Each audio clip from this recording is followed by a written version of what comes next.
hook. The moment my car rolled into the neighborhood, I could feel it. The eyes.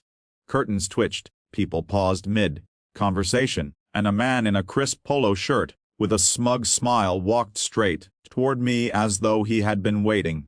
I hadn't even set my bags down before he introduced himself as the HOA president. Within minutes, he tried to pull a trick on me. What he didn't know was this: I wasn't just a new homeowner.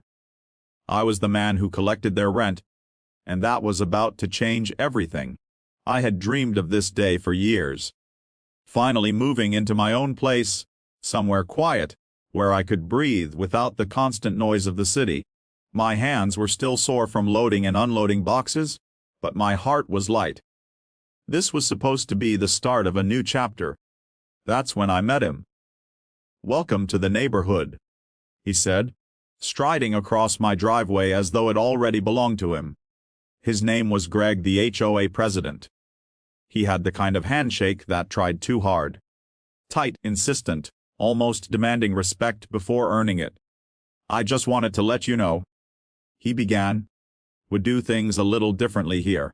And newcomers, well, they often forget about the fees. So if you'd like to avoid any complications, you can pay the new resident fee up front. It's only $500. Cash." I blinked. My boxes were still in the back of the truck. I hadn't even stepped inside my own front door, and here was this man, already trying to pressure me into handing over cash for a fee I had never heard of. When I hesitated, his smile thinned. "You do want to get along with your neighbors, don't you?" Inside, something in me snapped. Not anger, but something colder. See, what Greg didn't know was that I wasn't just moving here as a homeowner. I worked for the property management company that owned much of the land, including several of the HOA managed rental properties. Every month, the HOA collected fees, and every month, my office collected their rent. So I played along. I smiled, nodded, and told him I'd look into it. But in that moment, I knew this man had shown me exactly who he was, and I wasn't about to let it slide. As I carried boxes inside, I could hear whispers from other neighbors. Some avoided eye contact, others gave me quick, apologetic smiles. It was clear Greg had a reputation, and I was about to find out just how deep his games went. The following week, things escalated quickly. Notices appeared on my door about unauthorized plants in my yard. Never mind that I hadn't planted anything yet. A warning letter arrived about noise violations, even though I'd barely turned on the TV. Every day, a new accusation, a new petty attempt to wear me down. I started talking to neighbors quietly, one by one, and what I heard broke my heart. An elderly widow across the street had been fined over $200 for leaving her trash can out a few hours late. A single mom was threatened with legal action for painting her front door the wrong shade of blue. Another family was told they'd be evicted from their rental if they didn't pay mysterious repair fees that had no record. Greg had turned the HOA into his personal ATM. People were afraid, cornered, exhausted. I knew then, I couldn't just protect myself, I had to protect all of them. So I called a meeting. Not an HOA meeting. In my living room, with the blinds drawn.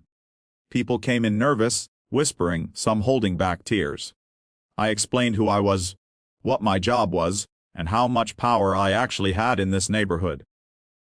"I'm the one who collects the rent for this OA," I told them. "And that means if they don't follow the law, if they misuse funds, I can shut this whole operation down." Hope flickered in their eyes for the first time. Over the next month, we documented everything. Letters, fines, threats, cash payments that vanished without receipts. I gathered it all, presented it to my company, and soon the investigation was official. The day the notice went out, Greg's face turned pale. His smug smile disappeared.